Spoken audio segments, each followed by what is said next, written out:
Okay mga karusi, nandito naman tayo para mag-review ng motor na kung tawagin o popular sa tawag na DLX 110 Delta. Yan po. Bali nandito naman tayo para magbigay ng mga idea patungkol sa motor na ito, para sa ganun po yung mga gusto maglabas nito ay meron na pong idea. Bali isa rin to sa pinakamagandang motor ng Rusi po, para po siyang inilin tulad sa Honda XRM po, pero hindi po totally ginaya naman po.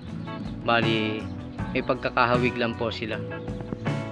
Okay, simulan na po natin ang review po. Umpisa na po natin sa kanyang unahang bahagi. Bali dito sa kanyang unahan, disc brake na rin po pala siya, at saka mags na rin po yung gulong. Ang size po ng disc plate po niyan ay 3mm. Yan po. Ang size naman po ng kanyang gulong ay 2.50 by 17 po yung kanyang mags. Yan po, yung pinakang kabuuan po.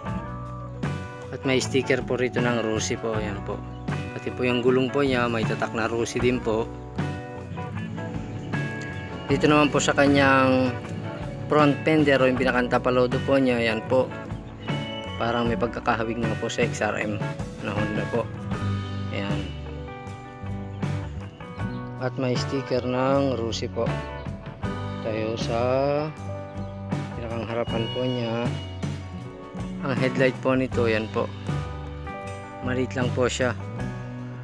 Bali may plastic nga lang po pala, hindi pa po tinatanggal kasi brand new po. Yan. Bali ang kanyang signal light po, yan po, LED light na po siya. Ito naman po yung pinakang headlight cowl po niya. Bali kung inyo pong pagmamasdan, napaka-forma po niyan tingnan po. Yan po, astig po talaga. Ito naman po yung pinakang manibela po niya. Ito po yung preno po sa unahan, silinyador po, o yung pinakang throttle po niya sa gas.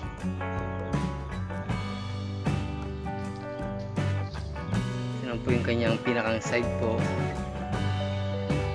Yan po yung pinakang telescopic po niya, diretso na po siyang ganun. Yan po. Kaya ganun po siya sa XRM po. Dako naman tayo sa kanyang likurang bahagi po. Yan po. Dito po sa likurang bahagi po niya, hindi po yan disc brake. Yan po, mechanical brake po yan, kung inyo po mapapansin po. Ang size naman po ng gulong yan, yan po, 2.75 by 17 po. Kitang kita po. Dito naman po tayo sa kanyang muffler o tambucho. Yan, nakikita po ninyong stainless na yan. Yan, cover lang po yan para hindi po mapasok ang angkas. Ang talagang tambucho po niya yung kulay itim po. Yan po, may nakaukit po na Rusi Euro 3. Yan po yung pinakang muffler na po niya. Dito naman po tayo sa kanyang putres o yung mismong putres po para sa angkas.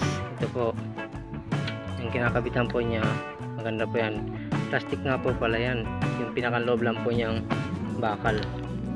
Yan, ito po. Ito naman po yung putres para sa driver po. At ito po yung kanyang preno po. Dito naman po sa kabilang side po niya, yan, yung pinakang cover po ng kadena, meron po siya. Ito pa yan, nasa ibabaw po. Saka nga po pala, kung niyo po mapapansin, hindi po siya monoshock, double shock po siya. Ito po yung pinakang shock. Ayan po. At ang size naman po ng kanyang sprocket ay 34 po sa likod. Sabi naman po nila sa unahan daw po ay 15 daw po. Bali ang cambio po nito, rotary daw po ito, pero matatry pa rin po natin. Dito po sa side na po ito, dyan po yung nasa loob niya yung pinakang stator, at may nakaukit po dyan na emblem ng Rusi. Ayan po. Ito naman po yung pinakang tapalodo po niya sa likod. Yan. At Sa taas po, meron pong reflector. Yan po, hindi po talaga nailaw yan. Reflector lang po yan. Pag natamaan po ng liwanag na sasakyan na kasunod nyo, magre-reflect po yan sa kanya. Ito po yung pinakang stoplight po niya. Ngayon, hindi po natin alam kung paano po tumilaw dahil hindi pa po natin napapandar po. Bali, testing na po natin mamaya na madilim po. Dito po sa kanyang likuran po, stoplight, may parang LED po itong puti na yan. Yan po.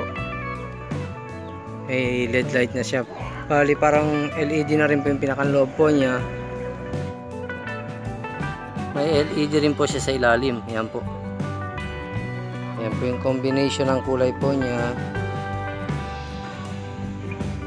Bali nga pala, ang starter po nito, yan po. Isang kick starter po yan, saka push starter. Ito po yung push starter. O pinapagana lang po siya ng battery. Dako naman tayo sa mga function po niya. Ito po yung para sa switch po ng ilaw po.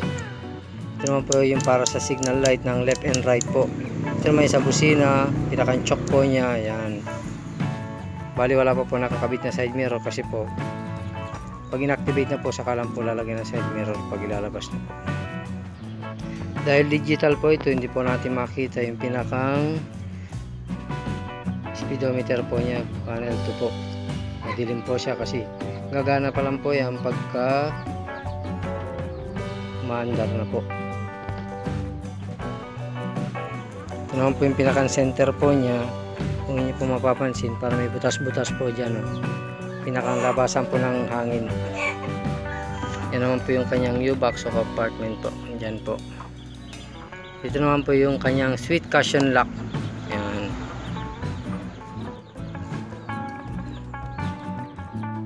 Yan po yung kanyang fuel tank. Ang laman po niyan ay nasa 3 liters po. Nandito naman po yung kanyang chassis number po. Ito po yung kanyang pinakang compartment. Kagayan po ng mga personal belongings po ninyo. Dahil wala pa po itong battery, dito po yung nilalagay yung battery. Nandito po yung kanyang CDI at starter relay, yung fuse at yung laser relay. Ito po yan. Ito po yung pinakang CDI po niya. Yan, malapat na po yan. Yung battery dito po. Bali itong kanyang upuan po, makapal po yan, hindi po masakit upuan po. Ito naman po sa kanyang carrier o back seat, ito po may nakaukit po na emblem ng Rossi. Yan po yung pong pagmamasdan. Yan, talagang wala pa akong masabi dahil isa po sa napaka-forma naman po talaga. Kahit isang anggulo mo po titingnan, yan po, ayan po, napakaganda talaga. Bali nga pala, sa mga nagtatanong po kung Euro 3 po ito, yes, Euro 3 po siya. Ayan po, malinaw po. Bali sa usapang makina po pala, ito po ay 110cc lang po. Yan po yung karburador po niya. Dito po malalaman kung Euro 3 din po. Ayan po, may ganyan po. Pero ayun din po sa aming mga customer na naglabas na po ng ganitong unit, napakatipid raw po pala nito. Pero yung ganitong unit po pala namin, tatlong klase po ito. Meron pong 100cc po nito, at ito po 110cc. Meron din pong 125cc po nito. Kaya nasa inyo na lang po kung ano pong gusto ninyo, kung 125, 110 o 100 po.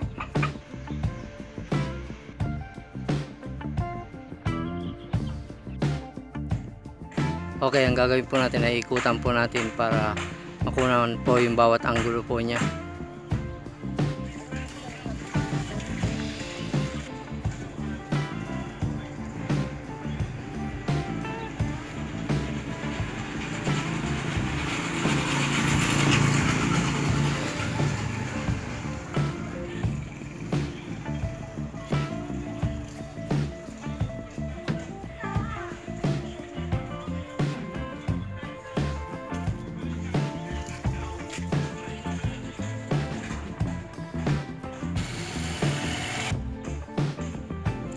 Ngayon naman po, try natin ng madilim. Turn off the lights now. At yan nga mga karusi, madilim na. Ngayon, tingnan natin yung kanyang mga function po ng ilaw at mga flasher po niya, pati po sa digital po niya. Ngayon, yan yung flasher po niya. Testing natin kanyang left and right po. Yan, kitang kita po siya pagka madilim po. Try naman natin yung kanyang headlight. Yan, malakas, low pa lang po yan. Ngayon, try naman natin yung kanyang high. Yan naman po yung high. O yung para mas mataas ng liwanag po niya sa kasalubong po. Dako naman tayo dito sa kanyang likuran po, yung kanyang pinakang flasher po. Yan po, parang kidlat na gumuguhit po yan. Yan po. Left and right po yan. Try naman natin yung hindi po gumagana yung kanyang signal light. Yan po, basta pure white po siya. At yung kanyang pinakang stoplight po, ito po, yan, kitang kita po siya pagka madilim po. At yung sabi ko nga po sa ilalim po niya, ito po may LED po dyan. Yan po, malakas na po yan, para po kitang kita itong pinakang plate number po niya. Yan, sa kinakapitan po niya. Ito po may for registration. Tingnan nyo na rin po yung pinakantunog ng makina po niya. Smooth po siyang tumunog. Ayan po.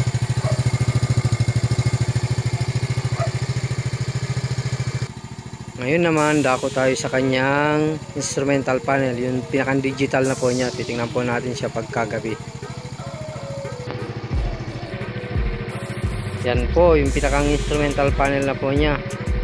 Pag may nakikita po kayo yung nagbi-blink-blink, yan po yung para sa gas po niya, kung full or empty. Dahil parang one bottle lang po nilagay namin dito. Yan, kulang po, nagbi-blink po siya kasi pa-empty na po siya. Saka kung papansinin po ninyo yung pinakang tatak po ng Rusi, yan po, para po siyang nawawala, nalakas na inap. Design po niya talaga yan. Ngayon, sa RPM po niya, yung pinakang RPM po niya, yung mga good na po yan. Siya po yan. So, mas malapit po. Yan. Yun po yung RPM po niya. Ngayon, yan, 0 na po yan. Yan po yung kilometers po niya pag nananakbo po. Yung kulay green naman na po yan, yan naglilipat-lipat na po yan. Yan po yung sa signal light po niya, left and right. At sa high and low po niya, yun po yung may blue po, makikita po yun. Yung blue naman po na nawawala, yun po yung para po sa indication ng high and low po ng ilaw. Yan po.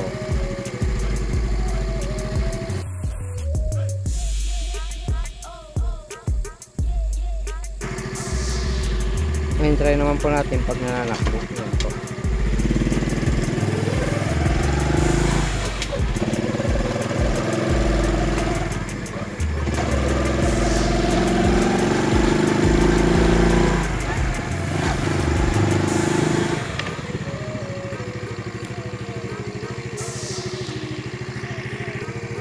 Bali yun lang po yung pinakambilis niya. Testing lang naman po yun eh. Hindi po yung pinakambilis pa po niya yun. May mas ibibilis pa po yun. Ang cambio nga po pa ng rotary. Primera, segunda, tercera, cuarta, tapos neutral. Yun po. At yan, testing natin kung gaano kaganda yung ilaw niya pagkagabi po.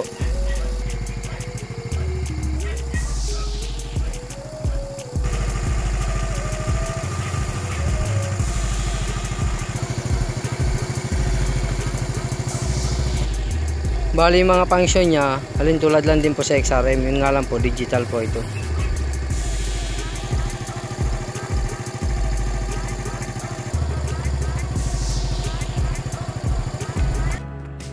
Okay mga karusi, bali hanggang doon na lang yung review natin sa motor na DLX 110 Delta.